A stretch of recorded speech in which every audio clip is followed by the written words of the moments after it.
You are about to listen to no sleep horror stories from the internet. Get cozy and close your eyes. Here is story number one. A package marked Return to Sender. My neighbor is one of those annoying wannabe YouTube personalities.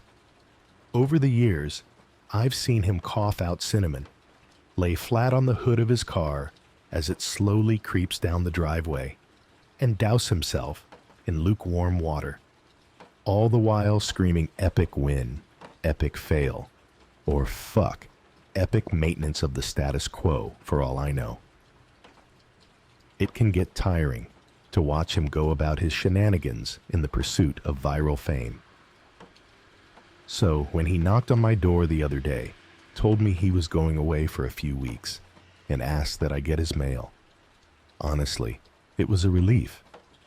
I can't explain the peace of mind I had knowing I didn't have to brace myself for any of his stupidity for a while. I was always afraid his stunts would wind up bleeding over into my life. Things were pretty normal for the first couple of days. He received a few bills, a bit of spam, and what I could only assume was a birthday card. Then, one evening, I got home to find a cardboard box waiting on his front porch. In big red letters was written, Return to Sender. I'm no small fry, but I admit I had trouble lifting the box on my own. It was really freaking heavy. Lugging it across the road to my house was even harder, and I quickly realized there was no way I was going to drag it up the stairs and through my front door. I decided I'd leave his package in my garage. It wasn't like I kept my car in there. The garage door was a piece of shit that refused to open without a good thug and a whack. It was less trouble just leaving the car in the driveway than it was to fight with the garage door every morning and night. In hindsight, I should have set the package down while I struggled to open the tricky door. But you know how it is when you've got a good grip on something. No point in setting it down if you don't have to. It was as I kicked the door for a third time that I lost my grip on the package and it fell to the ground. I heard a light crack inside. Shit, I cursed. I hoped I hadn't broken anything important, but figured I just wouldn't tell my neighbor about it and let him assume the break happened en route. Hands free, I finally managed to get the garage door unstuck, and boy, did it screech in protest as it rolled up and over me.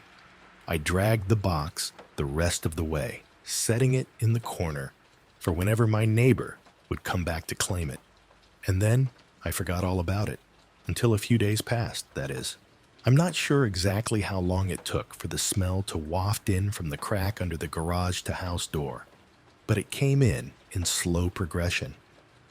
It was a sickly sweet odor, similar to a skunk, and for the first few days after I smelled it, I genuinely assumed that's exactly what it was. Roadkill that had left its mark on my house. It was only when I realized the scent was growing more intense instead of fading that I went looking for a source. That's when I opened the garage door. And that's when the odor knocked me back, holding my nose. The culprit wasn't hard to identify. The only change in my garage was the box in the corner. I remember thinking it must have been one of those meat of the month subscription boxes. The meat must have gone rancid from being left out of the fridge for so long. How much meat could have been in there for the box to have been so large and heavy? An entire freaking cow? I covered my nose as I approached the box, a pair of scissors in my hands. I probably wouldn't have needed them to open it, as it had become soggy enough at the bottom to poke through with a finger. But I wasn't about to poke my finger into spoiled meat juices. That soggy bottom was the reason I had to open the box in the first place. If I tried to drag it out whole, everything would spill onto the floor. I was going to have to dump the pieces of meat, one garbage bag at a time, and take them down to the dumpster, a process I wasn't looking forward to. My scissors tore through the tape along the top of the cardboard box. I thought the smell couldn't get any worse, but as I flipped the flaps open, I discovered a whole new gamut of stink. It was like opening a burning oven, but instead of a heat wave, I was met with waves of piss, sweat, shit, and putrefaction. It was so bad that I staggered back and had to force down the puke, begging to guzzle out of me. I don't think I could have handled that scent mingling with the horrors coming out of the box. I'm not ashamed to admit I ran out the door for a breath of fresh air.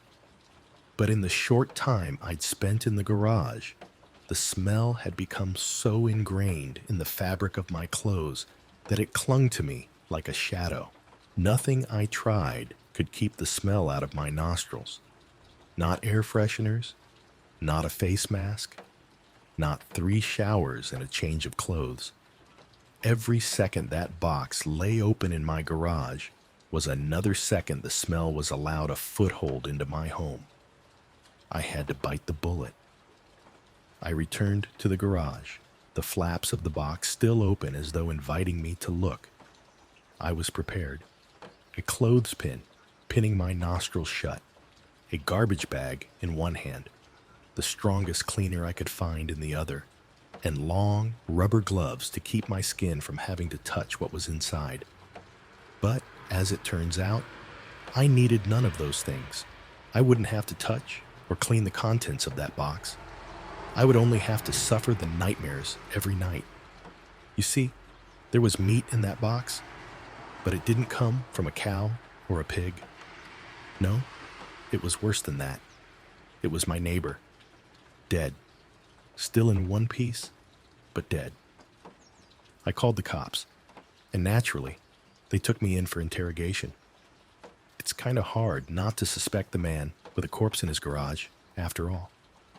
Thankfully, they soon realized I wasn't involved. My DNA might have been all over that box. The smell might have left a mark throughout my house. But there was one piece of irrefutable evidence in my neighbor's own hands that proved my innocence. A vlogging camera. They showed me the footage only once. I'm not sure if they were allowed to, or if they felt so bad for me, they figured it couldn't hurt. Either way, I saw it. My neighbor was sitting in the box outside of a shipping facility, laughing as he told the world how he was going to mail himself across state lines. He'd brought pee bottles, food, a pillow, and a few flashlights. His friend, a guy I'd seen at his place several times to help with his stunts, closed the lid and presumably dropped him off for shipment. Throughout the next couple of hours, or days, I'm honestly not sure, my neighbor recorded a few short clips about his progress. I think I'm in a truck now. I can feel it moving. Must be in a warehouse. Pretty warm here. Still got plenty of food. That kind of stuff. And then, on the last entry, the box toppled over. He broke his neck, and that was it. The camera recorded until either the memory card got too full or the battery died. There's one thing I didn't tell the police after they showed me the video. One thing I heard in the footage that will haunt me to the day I die. Just after the tumble that broke his neck, I heard the familiar screeching sound of my garage door. Story 2. My girlfriend talks in her sleep. She's been saying the most horrible things recently. I'm infatuated with her. Utterly infatuated. And it wasn't at a healthy level. Far from it. I would think about her every moment she was away. I would sometimes sit on my couch and just stare at my phone, waiting for her to text. I'd tell myself, don't contact her. Don't. It will come off as too strong. But then, I'd still find myself clicking her name on my contact list before my inner voice would continue. You don't want her to know how desperately smitten you are with her. It's unattractive. It will scare her off. No, you must wait for her to call you this time. But it was excruciating and exhausting, almost unbearable. I once heard that the ancient Greeks believed that falling madly and irrationally in love with somebody was a curse that you would wish upon your enemies. I could never understand what they meant. After all, isn't falling head over heels in love the ultimate goal nowadays? But now that it's happened to me, I have to say, the ancient Greeks were right. This is a curse. I was barely in control of myself, almost as though my infatuation with her had possessed me. The two of us were sexually active together, but still in the dating phase. We were at that make or break era of a blossoming relationship where we'd either have the talk and formally be in a relationship, or we'd start to slowly drift apart. The latter of which I don't think I'd be able to cope with. Honestly, I wouldn't be able to. Almost everything about her captivated me. The way she held her hand over her mouth when she laughed. How she'd caress the pendant of her necklace when she was frightened. How she'd twirl her hair in her finger when she was excited. All of it. Her smell, her smile, her eyes. Yeah, I know. It probably makes you sick reading about it. I feel the same way. I was never the hopeless romantic type. But now, I can't stop fantasizing about her. I'd think about us doing the long 3-hour hike up to that magnificent view from one of our first dates, to that first kiss, as we overlooked the lights of the city. But this time, I'd get down on one knee, bring out the ring, and, well, you know what would happen next. All right, fine, I'll stop. Yes, this is a girl I'd only been casually dating for a couple of months. I shouldn't be thinking about proposing yet. I know that. I'm just barely able to control myself any longer. I feel as though I'm losing power over the decisions I make, and that brings me to why I'm here writing this out at the moment. It started with the first real thing that troubled me about her. We'd never actually spent a night together. No matter how late she was over, once either of us showed signs of being tired, she'd up and leave. She wouldn't leave awkwardly or in anger. Just a casual kiss goodnight, a smile, and a call me soon. It was something I didn't really even notice the first few times she did it. But after almost 8 weeks of dating, it was becoming strange. I'd have to ask her about it. It took drinking almost an entire bottle of wine before I had the courage to do it. She looked almost defeated when I asked and lowered her eyes in embarrassment. I knew this talk would come eventually, she started. She took in a deep breath with a long, drawn-out exhale. Recently, she paused again. I've started talking in my sleep. She shook her head in embarrassment. It's called somniloquy. I looked it up. I shrugged and laughed out loud. My demeanor seemed to say, "That's it?" "No, Stephen." "Listen," she said. She wasn't laughing. "It's bad. It's completely out of control. It's not just random words or gibberish. No, it's horrible. I say horrible, disgusting things." She was starting to raise her voice, breath heavy, and tear up. I approached her and held her. I told her it couldn't be that bad. I told her to spend the night. I told her she was probably exaggerating. I was wrong. That night, she stayed at my house, but she warned me of something before falling asleep. "Whatever you do, don't wake me up. It makes me really scared and disoriented if that happens. And don't respond to me. Just ignore it." I nodded and agreed. "If it becomes too much," she continued, "just leave the room and sleep on the couch. I won't mind." I told her not to worry about it. I told her that it wouldn't be a big deal. I told her I wouldn't leave to the couch. I'd stay beside her in the bed. But I was wrong. I couldn't even last one night. We both fell asleep without incident. I don't know how many hours passed, but I woke up in the dark with the sensation that someone was watching me. And then I remembered. She was with me. She was actually spending the night. I smiled. But then I noticed the shadowy outline of her sitting up on the bed. She was looking down at me, staring. It creeped me out.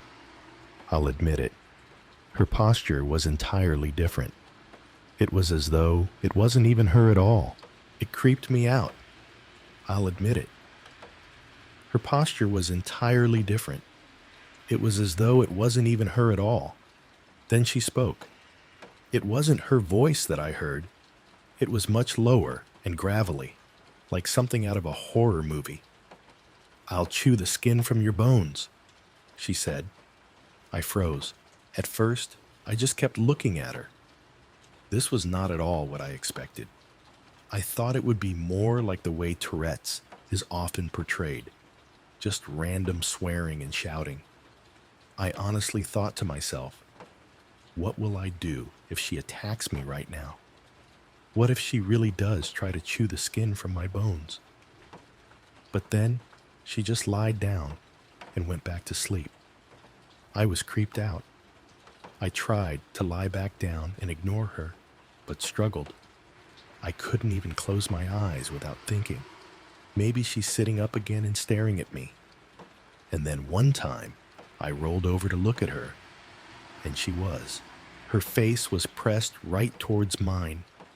Her breath was foul and rotted, something that was most certainly not normal for her.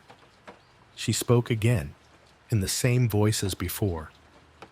"If you don't move to the couch, you'll be dead by morning." That did it for me. I sat up in a moment and headed for the living room. She made some sort of wheezing sound as I left. I think it was supposed to be laughter. I was lying on the couch, but I wasn't going to be able to fall back to sleep. I was far too shaken. I was staring out towards the window, hoping to see the first few hints of the sun rising. And then I thought I heard something. From the bedroom, I listened, and then I heard it again. "Stephen." It was that same low and gravelly voice. It sounded like a witch. I tried to just ignore it at first, but then it continued. "Stephen." Still, I said nothing. "I know you can hear me, Stephen. You're awake now. Why don't you come back into the bedroom?" The voice barely sounded human. "Or maybe you'd prefer if I come to you?" I still didn't say anything. I was told not to, but I listened. If I heard her start walking towards the bedroom door, I'm not even joking, I would have run right out of the apartment. But she had asked me not to respond to her sleep talking, so I didn't. And then I heard her once more. "Sorry if this spoils your plans." She began laughing. "The two of you were supposed to walk that trail again." She started. I wasn't even remotely prepared for what she'd say next. "You'd both be so tired when you'd reach the top. You'd look over the city. Then you'll get on one knee and bring out the ring." She began laughing. And that's when I realized this wasn't just a problem with sleep talking. It was something much more, something supernatural. I had never told anybody about my proposal fantasy. There was simply no way she could have known about any of it. This was no longer about merely talking in one's sleep. This was about possession. I can't go back into the bedroom. I have no idea what would happen if I did. Instead, I'm going to wait it out, holding up in my living room until the sun rises. I have a couple more hours yet. I can hear her laughing occasionally in the bedroom. It's still not her voice. Still that same low-pitch cackle. But as I sit on my couch writing this out, here's what scares me the most. Maybe my infatuation and utter obsession with her wasn't normal. I said before that I felt like I was losing control of myself. More so, I believe, than the typical falling in love story. No, I fear that the infatuation I felt was the entity slowly taking control of me. Of it controlling my thoughts, fears, ambitions, and anxieties. Maybe once I become completely absorbed, a transfer would occur, and she would be free of it. I know I should leave, that I should open the front door, get in my car, and drive away from here. But I can't. I can't leave her. I've already lost control. I'm infatuated with her, utterly infatuated. Story 3. I volunteered to sit next to a dead man on a plane and deeply regret it. The man in seat, 43A, died halfway across the Atlantic. I was sitting near the front of the plane, just behind first class, and couldn't really see the commotion. But I could hear someone gasping and retching, loud at first, then quieter and quieter. A flight attendant got on the PA and asked for any medical professionals among the passengers to help. I guess there were none. After a few minutes, the man's sounds deteriorated into a sort of gurgle, then silence, then it was over. His name was Molyneux, and he was old, but not that old, and it was likely a heart attack, aneurysm, drug reaction, or God's will, according to conflicting nth-hand reports that filtered down the plane from row 43, where a flight attendant simply buckled the newly deceased back into his window seat and covered his face with a complimentary airline blanket.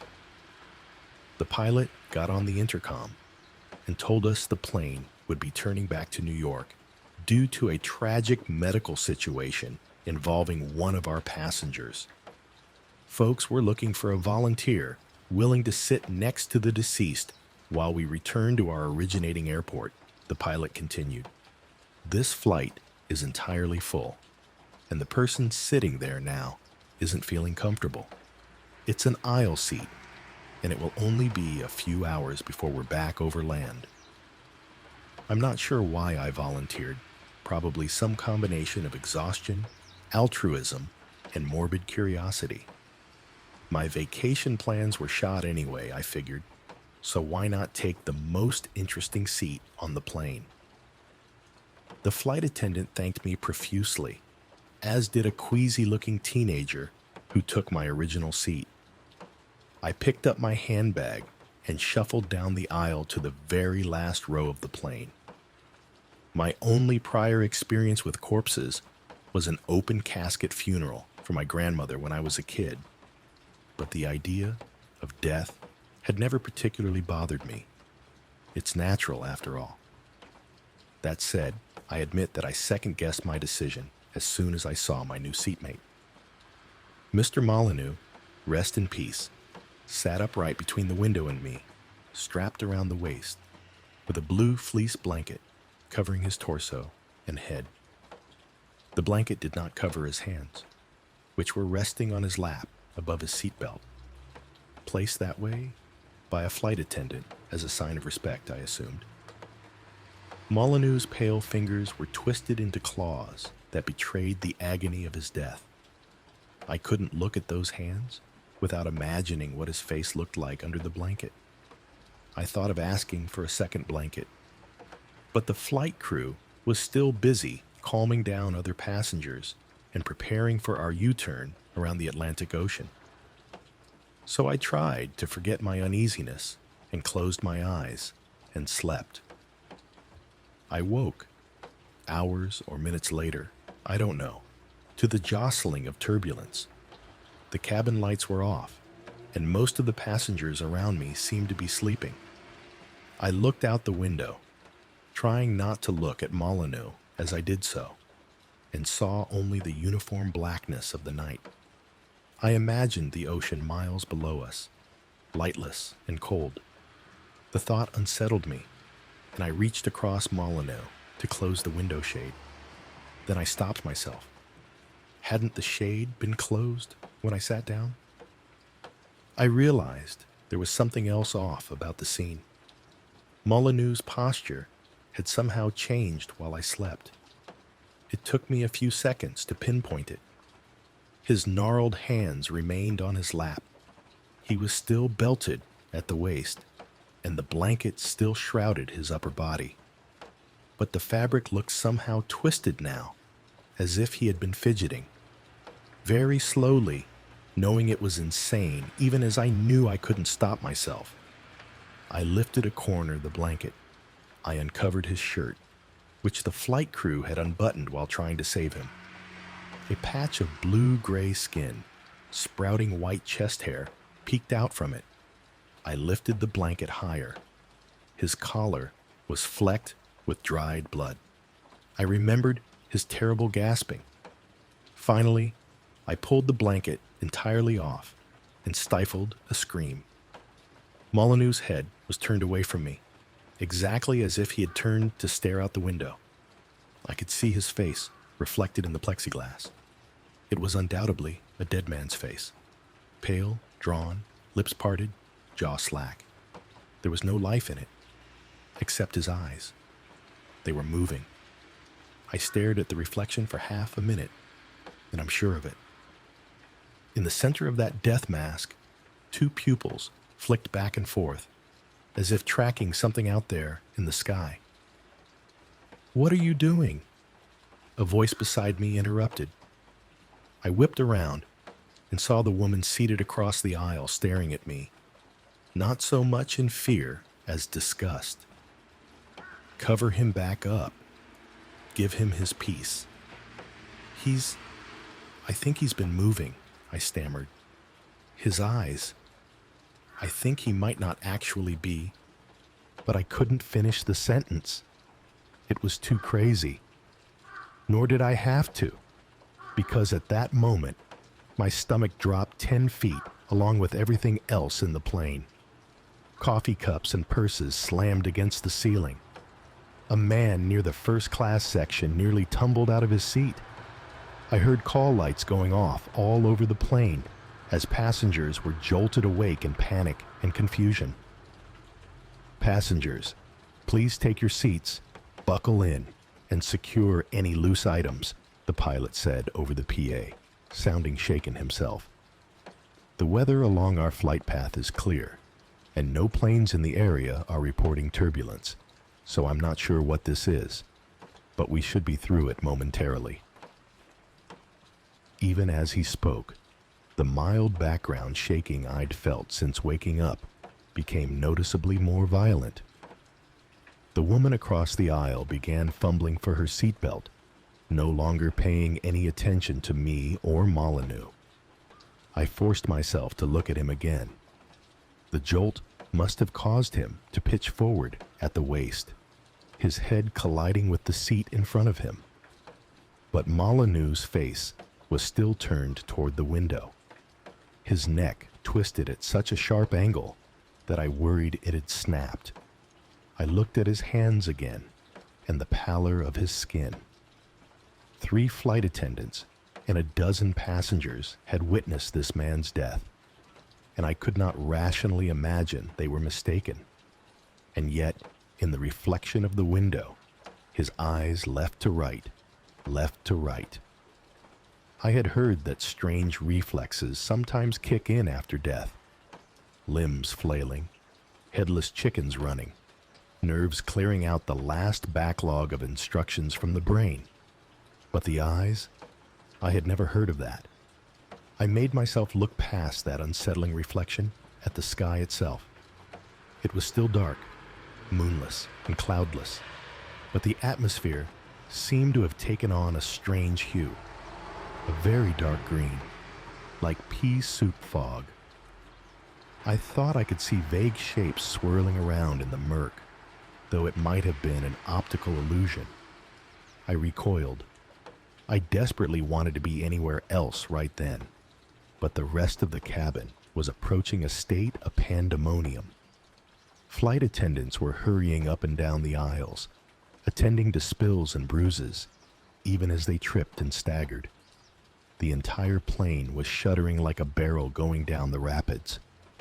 A series of jolts sent Molyneux's upper body swinging back and forth like an upside-down pendulum.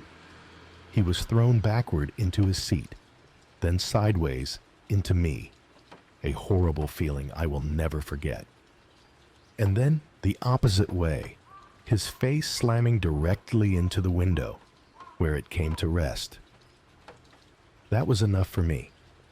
I unbuckled, leapt out of my seat, and locked myself in the bathroom directly behind me. I would cower on a toilet for the rest of this hellish flight, rather than spend another minute sitting with Mr. Molyneux. This plan worked for a half hour or so. I braced both my arms against the bathroom's walls and listened to the chimes of flight attendant call buttons, the whine of jet engines, and the growling of the sky. I tried to calm myself by visualizing the skyline of New York, the JFK airstrip, a calm descent. But then I imagined Molyneux's window, his face mashed up against the glass like a little boy's, his dead eyes searching the night. The captain's disembodied voice called me back to reality. He sounded outright scared now, and the PA kept cutting in and out. Extremely anomalous weather. Need everyone in their seats in the emergency position immediately. If we depressurize. The turbulence stopped for 4 or 5 seconds, and then suddenly it felt like I was inside a washing machine. I bounced against the walls of the bathroom, landed on the floor, and could barely manage to get the door open and crawl on all fours into the aisle. All 3 flight attendants were down, sprawled on backs and bellies between the seats. Some of the overhead luggage bins had burst open and spewed baggage out.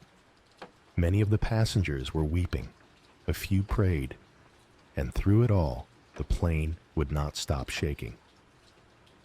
I heard a series of small bangs above my head and felt something wet on my cheek.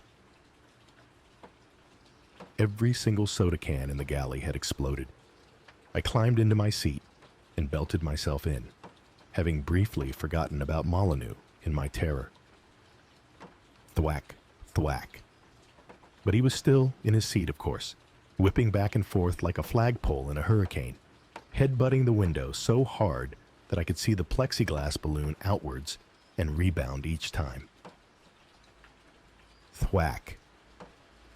I became worried he'd crack the window, though that's supposed to be impossible, so I overcame my revulsion and grabbed his shoulders, but I couldn't restrain him. Again and again, his head hit the window. I began to fear that it was not simply the motion of the plane that compelled him. Thwack, thwack, thwack. No one else on the plane was watching this. Some of the passengers had rallied and were trying to pull the injured flight attendants out of the aisle. Others were whispering goodbye messages into their phones. Thwack, thwack. KR. I heard something crack beside me and hoped desperately that it was Molyneux's skull and not the window. Outside, I could see that the green fog was alive with swirling, amorphous shapes. Thwack, kurkum. Another explosion. Not pop cans this time, but pressurized oxygen escaping into sky. Molyneux had managed to smash out both window panes in one final blow. Now his mangled head was hanging outside the plane, and the rest of his body was straining to follow it, restrained only by his seatbelt and the width of his shoulders. An alarm went off in the cabin, and a jungle of oxygen masks fell from the ceilings. I put mine on at once, but heard other people screaming. Some passengers were trying desperately to get masks on the unconscious aircrew, but the plane was shaking more violently than ever, and loose debris was flying up the aisles toward my row, toward the hole a dead man had made in the airplane. "Cabin breach," said the pilot. limited backup oxygen, so I'm trying to descend to a safe altitude. But hard to do that in this storm, or whatever it is. God be with us. Once I was sure that I could breathe and was no in danger of being sucked out myself, I took one last look at Molyneux. His head might have torn clean off outside the window. For all I could see of it past the rest of his body, I pictured those eyes again, which had seen something in the sky that we had not seen, could not see, even as it now threatened to shake the plane apart. There was some connection between these events that I might never understand. But even without understanding, I could make the last move available to me. I reached over Molyneux's lap, lifted one of those cold, clawed hands, and unclasped his seatbelt. There was an intolerable crunching noise as, I presume, his shoulders were squeezed and crushed to fit the window frame. And then, in a split second, he was gone.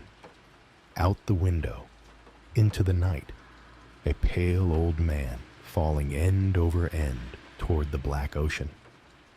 Whatever you saw out there, I whispered, whatever you were looking for, go to it and leave us be. The green fog lifted a few minutes later, and the plane descended until it was safe to breathe without the masks. Less than an hour later, I really did see the JFK airstrip. A whole squadron of police and ambulances met us on the way down. The flight attendants and several passengers had to be hospitalized, but as far as I know, no one suffered serious injuries. Federal investigators eventually concluded that we had flown through a localized weather anomaly, witnessed by no other plane in the sky that night. Some sort of debris must have been flying around up there with us and taken out the window at 43A, they wrote in their report. This event led to a sudden loss of cabin pressure, in which the body of a passenger who had died earlier in an unrelated medical emergency was ejected from the plane.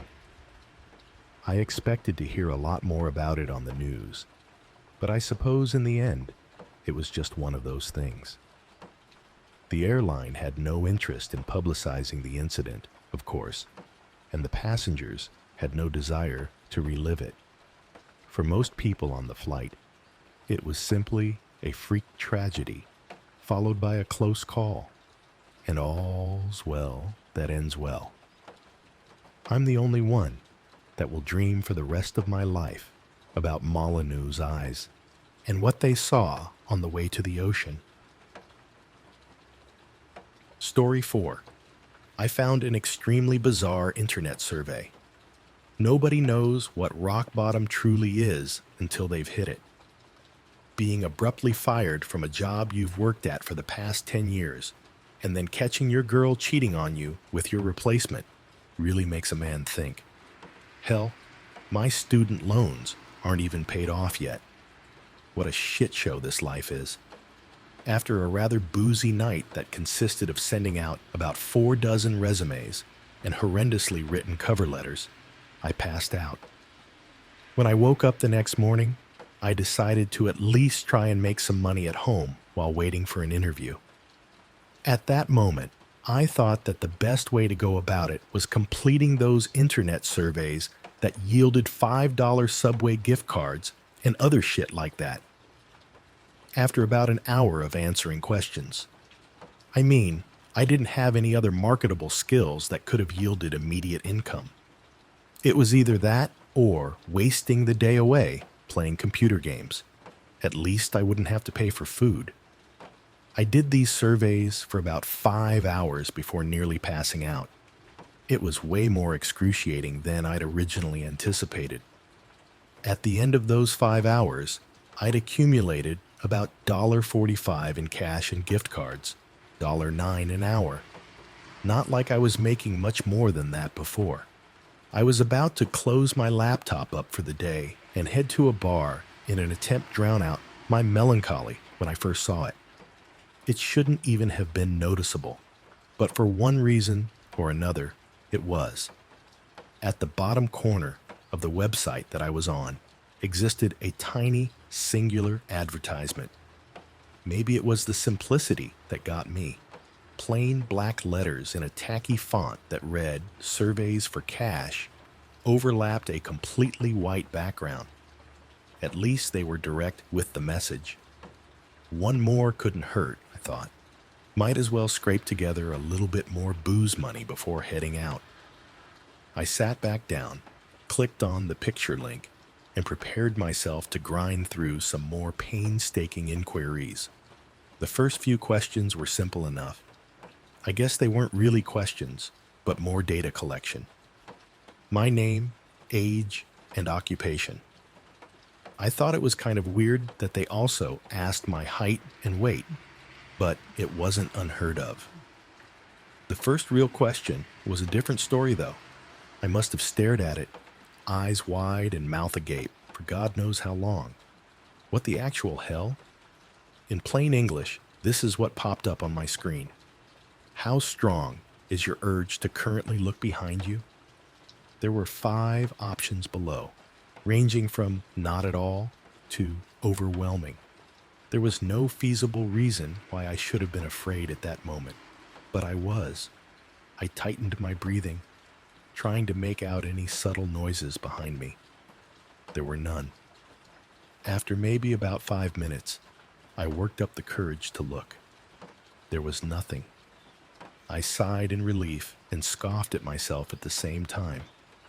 This must have been some kind of joke. However, I decided to entertain it, answering neutral and clicking on to the next question. This is what it read. Why would you look behind you? I smirked. Funny.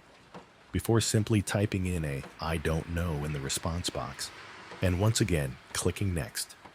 This was the third question. You're on a plane. Apart from you, there is only one other passenger who is sitting somewhere behind you. At some point, you get up to go to the washroom and find that the man is gone. You check to see if he is in the only bathroom on the plane, but he isn't. What do you do? Again, I must have stupidly stared at it for nearly 10 minutes. Was this some kind of obscure personality test? I mean, it must have been, right? Right? I put the same answer that I used for the last question. I don't know. It was true. I didn't know. How was I supposed to answer this shit? I clicked next again, now more intrigued than anything. The fourth question went like this. You wake up in woods unfamiliar to you. It's nighttime, and the moonlight provides you with only slight visibility. About 30 feet away from you, there is a small, dimly illuminated cabin. The door is open, and a smiling woman is motioning for you to come in. Do you go? Explain why. This question wasn't necessarily weirder than the last one, so my conjecture that this was some kind of odd personality test was still feasible. I actually make an attempt to answer this one. Something along the lines of going into the cabin because there's simply nowhere else to go. Once again, I click next. Probably shouldn't have. The questions started getting fucked up. They weren't too gory or explicit, not anything like that. They were just stranger, weirder, more psychologically disturbing. If you're wondering why the hell I kept going, I can't really give you an explicit answer to that. I just felt like I had to. It was an esoteric, creeping sensation that I can't quite explain away, but I could never shake it. So I just went on. Some of the questions that stood out were, suppose that you wake up one night to find an elevator in your house. During every midnight after that, it opens up for 5 minutes, revealing an exact copy of yourself that gets progressively more injured as time goes on. Do you keep living like this, or do you enter the elevator once and end it all? And you're in a hotel room, but are awoken by a rapid knocking at your window. You peek through the blinds, seeing what appears to be a man missing both his eyes. He puts his mouth to the glass and tells you to kill the woman in the bathroom immediately. Do you listen to him? This was one of my least favorites. You are watching home videos with your mother. One of the tapes include footage of her being murdered by a masked intruder. Your mother simply laughs at this footage without saying anything. In your opinion, is this a cause for concern? In addition to this insanity-inducing shit, there were some rather disconcerting events happening in real life as well. I received a knock at the door about 30 minutes in. I looked through my peephole to find a guy standing there, frantically shaking his head and mouthing no, while making direct eye contact with me. He looked terrified. Obviously, I didn't open up. I received about 10 phone calls from somebody named the Auditor on my caller ID. They left a message every time, but each one was just a recording that consisted of somebody saying numbers through heavy static. Actually, it sounded more like screaming now that I think about it. About an hour into this thing, and I was on the verge of a mental breakdown. I was petrified of looking behind me, even though there was no indication that anything should have been there. I heard some soft scratching coming from my vent at one point, so I moved my couch over it. Eventually, I reached what appeared to be the end of the survey. However, it wasn't a question. It was simply a statement. Don't let them in. They're not to be trusted. Almost as if it were on cue, I heard more knocking at my door about 5 seconds after reading this. As slowly and silently as I could, I moved over and looked through the peephole once again. It was a different person than the one I'd seen earlier. She was a woman looking to be in her mid-20s. She was wearing a thick blazer despite it being around 90 Fahrenheit outside. She was also wearing sunglasses, so I could never really tell where she was actually looking.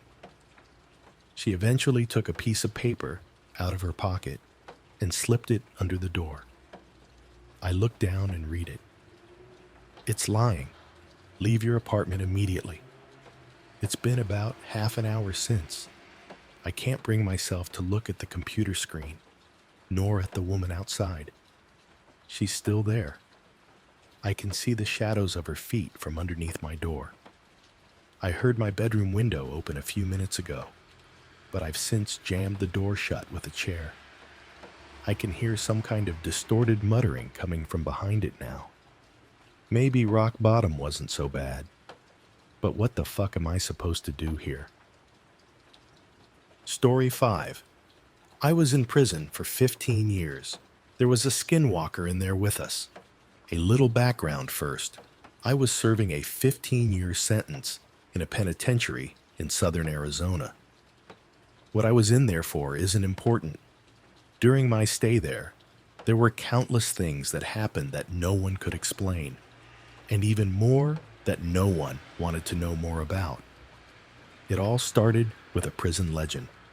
Supposedly, years ago, something awful and unexplainable happened in the prison. Every morning, we'd be woken up and expected to stand near the front of our cells while guards visually confirmed we were present and accounted for. Apparently, about a year before I got sent there, the most brutal and unexplainable thing happened during one of these routines. A man who had a cell to himself looked very off during this check. When a guard pulled over another guard to help him check it out, they found it wasn't actually the prisoner they were expecting at all. It was a totally different man. This man was wearing the skin of the other man over him, loosely fitting, draped over him, apparently looked like a real monster. The scariest things were, though, was the guy wearing the skin was not an inmate. They had no idea how he even got into prison, let alone a cell. What's worse is that they couldn't even figure out who the hell he was. He wasn't documented anywhere. And what's worse than that? They never even found the body of the man of the skin he was wearing. Pretty grisly stuff, I know. And I realize that's not the go-to definition of a skinwalker, but that's what the prison called him, the skinwalker. Didn't help that the guy never talked, apparently. Anyway, that's what started the whole skinwalker superstition around the yard. Apparently, the guy got shipped to a different spot about a month after it happened, and just about everyone in Gen Pop felt all the better for it. I heard about the story on the second day of my stay. Hell of a story to hear to place in your home for the foreseeable future. Now on to the real shit, though. Sure, that guy was the skinwalker, but all he did in the long run was get an old lifer Navajo inmate to tell everyone about actual skinwalkers. It seemed like a lot of the prison culture actually revolved around them. Now, apparently, skinwalkers are tricky to point out on the spot. But if you manage to survive around one for more than a minute or two, almost everyone can tell the mannerisms are all off. They can mimic human speech, but not replicate it. They twitch manically. They have an unnatural gait while walking. But apparently, they got better with experience. The old Navajo guy, his name was Carl, said that he was sure there was an actual one among the prisoners. Slowly picking us off over the years, he called it the Grand Master Skinwalker at one point. Apparently he thought it had human mannerisms down so well that you might not even be able to tell if it was your cellmate for a day or two. It had to be good, he posited one night. He would expect a skinwalker to jump at any opportunity for a kill. But this one realized it had a revolving door of people to kill coming to it, and masterfully bided its time, as Carl thought, for years. A lot of guys found humor in it. A lot more were really on edge about it. Every once in a while in prison, people snap. Sometimes you'll find your cellmate swinging in front of your bunk, strung up around the neck by his pant leg. Sometimes you just can't take it anymore. But in our yard, people tended to snap in a very special way. It wouldn't be an outburst at dinner or a silent suicide in the night. Guys would just stop talking, hunch over, and shuffle around. Any friendships they had would be mostly out the window. They would turn into a loner during rec time. They would let their hair hang in front of their face. No one liked to talk about it. Like if they did, it would happen to them next. I felt the same way. I didn't know if it was a skinwalker or just people going crazy. But I didn't want to find out. It wasn't clockwork or anything, but every time someone snapped in this way, it wasn't more than a couple weeks before they were shipped off or transferred to God knows where without anyone else knowing beforehand. Then there was the nighttime occurrences. Short, loud bursts of sound echoed through my cell block during all hours of the night on a regular basis. It sounded like a mix between a pig's dying squeals and nails on a chalkboard. Just another thing no one liked to talk about. Even scarier were the shadows and footsteps. The block was dimly illuminated in the night by a few lights hanging from the ceiling outside the cells. I myself saw shadows flit across my walls on a regular occasion when there were definitely no guards near my cell. One time, near the end of my sentence, I woke up, looked at my back wall, and found a perfect silhouette of a person standing there. But when I looked, my bunkmate was asleep, and no one was outside my cell. And the footsteps. Everyone hated the fucking footsteps. They were the scariest part. In the night, sometimes, more rarely than the shadows, you would hear ungodly fast footsteps. They sounded like wet feet slapping on tile floor. Whatever caused them would fly from one end of the block to the other in a dead sprint. Whatever it was inhumanely fast. If you happened to be awake before it started, by the time you heard the footsteps on one side of your cell and whipped your head around to see the thing run by, it sounded like it was 3 cells past you. Everyone hated the footsteps. I agreed. I thought they were the worst. I was released from that place about a month ago, and I have more stories than I can count. I swear, it was nearly my turn. About a week before I was discharged, my cellmate and a good friend of mine snapped in the same kind of way. I didn't sleep for an entire week. Well, I did sleep, of course, but never for more than a few minutes at a time. Never turned my back on the guy. The scariest thing? I woke up one night to him somehow snaking his body through the bars of our cell. For reference, I couldn't get anything past my shoulder through them. The worst part, though, he was coming back in to our cell. On the day of my release, I didn't say a word to him, just left. He seemed fine with it, so was I. I had made it through. 15 years of prison fights, gang disputes, and for all I know, skinwalker abductions. I left through the front gates, a free man.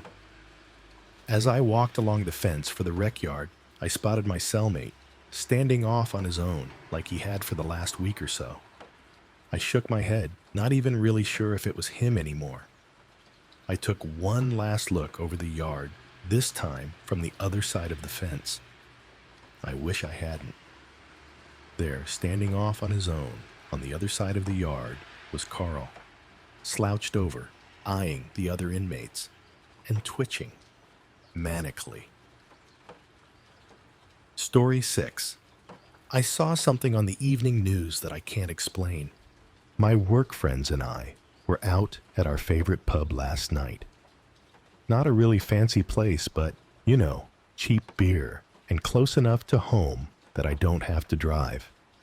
The night started out normally enough. The four of us crammed into a small table off in the corner, mostly talking shop and shitting on our boss.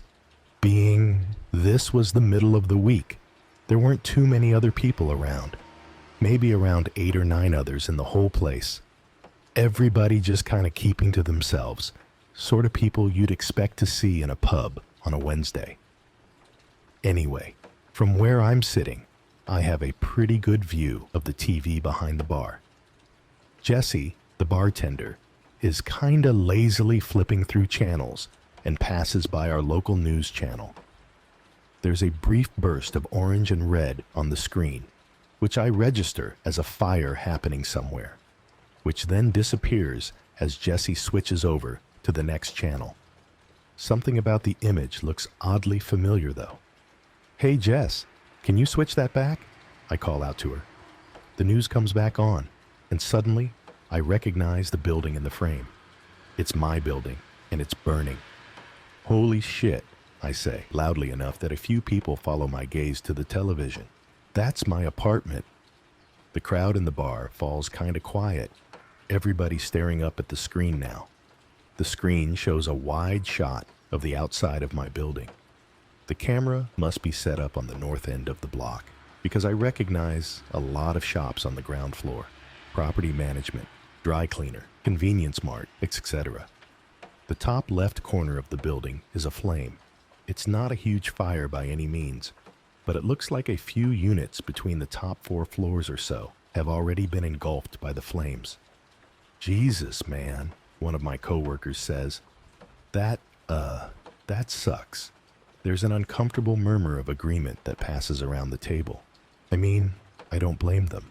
I wouldn't know what to say in this situation either. "Yup," I agree, just as awkwardly. Thankfully, my apartment is only about halfway up and located on the west side of the building. I cross my fingers, hoping my stuff will be okay. The camera cuts to a reporter on the scene. He's standing a little further away, looking at the shops in the background. I can tell he's across the street on the northwest corner of the building. "Firefighters are expected on the scene any moment," he's saying, "and hopefully they'll be able to contain this horrible inferno before it spreads any further. As I was saying before, it's very fortunate that everyone was able to evacuate the building before things got too bad, or who knows what tragic events may have unfolded." "He's really laying it on thick," my other coworkers jokes. I chuckle a bit. All things considered, at the moment it really didn't seem all that bad. But then, a few moments later, hang on, the the reporter on TV says. We're getting some updated information. It seems... Hang on one moment while we readjust the camera. The previously locked down camera starts to shift, the angle focusing on an area of the building, about halfway up the west side. All the lights in the building are out except for one. I feel a weird creeping sensation as I start counting the windows from the bottom. 5 up, 2 over. That's my place. I swore I'd turn that light out, I think, at first. Then I see it. There's a person standing in my window. The camera is zoomed out too far to make out any features, but it definitely looks like a man, and it's definitely standing in my apartment. I watch petrified as the camera zooms in closer. The reporter babbling on about the overlooked, ill-fated soul, still trapped in the blazing such and such. As the image gets closer, I start to make out more details. The person is dancing, or something. I don't really know how to describe it, but he's moving around a lot, and everything he's doing has this bizarre rhythmic quality to it. He starts waving his arms in the air, back and forth, and then he's waving them up and down at his sides. Then he's banging both fists on the glass. Then he's waving his arms over his head, again back and forth. Everything he's doing is to the exact same tempo. 1, 2, 3, 4. 1, 2, 3, 4. He starts jumping up and down, waving his arms over his head like he's trying to get someone's attention from a long distance. But everything is to the exact same rhythm, over and over again. 1, 2, 3, 4. 1, 2, 3, 4. What in the fuck? I say, my voice a hoarse whisper. And then the camera gets a little closer. And finally, we can make out the person's features. It looks almost exactly like me. It's wearing the exact same clothes that I'm wearing now. Clothes I changed into moments before leaving the apartment earlier. Its face looks almost exactly like mine as well, except for its eyes. Its eyes are far too big for a normal person. It also has this almost comical look of horror on its face. I don't even know how to describe it. Imagine if someone were pretending to look scared, but as a joke. It would have almost seemed funny if the circumstances were different, but instead, it was just extremely unnerving. No one in the bar is talking now. Everyone is fixed on the TV. The person is still swaying and waving around, beating its hands on the glass or jumping in circles. I almost don't hear the reporter mention the fact that firefighters have rushed into the building and are now heading for my floor. Oh God, I think, without really understanding what was happening. Please don't go in there. I stare, transfixed at the screen. From this angle, you can just barely see the top of my front door through the window. Not too far behind where this creature is flailing around. Right now, it is holding its face in his hands and shaking its head from side to side as if saying no. Suddenly, the door behind it bursts open as, presumably, the firefighters have entered my apartment. The creature stops moving. For a second, I see its expression change. The comical look of horror is gone, replaced by a huge smile filled with enormous pointed teeth. Then the lights go out. We all just sat there, staring at the screen as the camera slowly zoomed out from the now dark window. No one says anything as we all quietly pay our bill and leave. I went directly to my sister's place across town and asked to stay with her. I told her there was a fire at my apartment, and that's it. When I tried to find footage from the news online later that night, it seemed like they had edited that last part out. I don't know if any of you on this subreddit know what that thing was, but I hope they didn't put out that fire. I hope they let the whole fucking place burn to the ground.